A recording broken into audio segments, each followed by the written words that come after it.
আসসালামু আলাইকুম। সম্মানিত সুধী, ছোট্ট প্রশ্নের উত্তর যে অনেক ভাইরাই মনে করেন যে দোজখে ঢুকলে আর বের হবে না। আবার কোরআনে খালিদিনা কথাটাও আছে। এখানে বিষয়টা হলো খালিদিনা শব্দের অর্থ চিরকাল, অনন্তকাল। আবার খালিদিনের শব্দের অর্থ অমর, যারা ঢুকবে তারা আর মরবে না।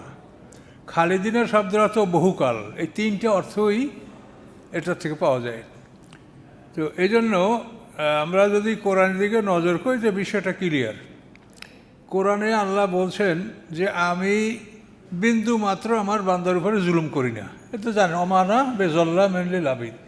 যে জুলুম করে না সে কি একজন আর পাওনা রাখতে পারে? যে সম্পূর্ণ পাওনা পরিশোধ করে সেই জুলুম করে না, তাই না? এখন একটা মানুষ কম ন্যাকামল কম থাকার কারণে দোজখে আছে।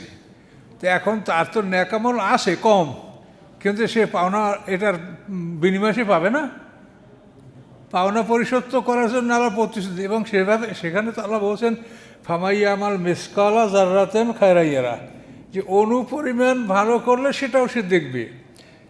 তাহলে অনুপরিমাণ ভালো করলেও সেটা দেখবে। তাহলে তো বোঝা যায় যে আল্লাহ তাআলা সকলের পাওনা পরিশোধ করবেন। এখন আল্লাহ তাআলা এই যাদের ন্যাকামল কম তাদের এই পাওনাটা কি দোজখে পরিশোধ করবেন, না জান্নাতে তাদেরকে বের করবেন, জান্নাত দিবেন তারপর? কাজে এটা কোরআনের বিভিন্ন আয়াত থেকে আপনি চিন্তা গবেষণা করলে এটা আপনি বুঝতে পারবেন যে আল্লাহ ন্যায় বিচারক। কাজে ইমানের সহিত যাদের মৃত্যু হয়েছে তাদের ন্যাকামল যদি কম হয়, শাস্তির যোগ্য হয়, তার শাস্তি ভোগ করে তারা দোজখ থেকে বের করবে। এই জন্যই শাফাতের এতগুলি আয়াত কোরআনে। শাফাত তাহলে কিসের জন্য হবে তাহলে বলেন?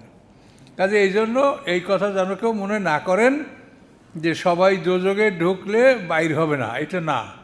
কেমন করে হতে পারে? দোজখে একজনে চুরি করে ঢুকছে, আর একজনের চুরি ডাকাতি দুইটা করে ঢুকছে, আর একজনের চুরি ডাকাতি যে না তিনটা করছে, আর একজনের চুরি ডাকাতি যে না খুন 4টা করছে। এখন 4 জন অপরাধ।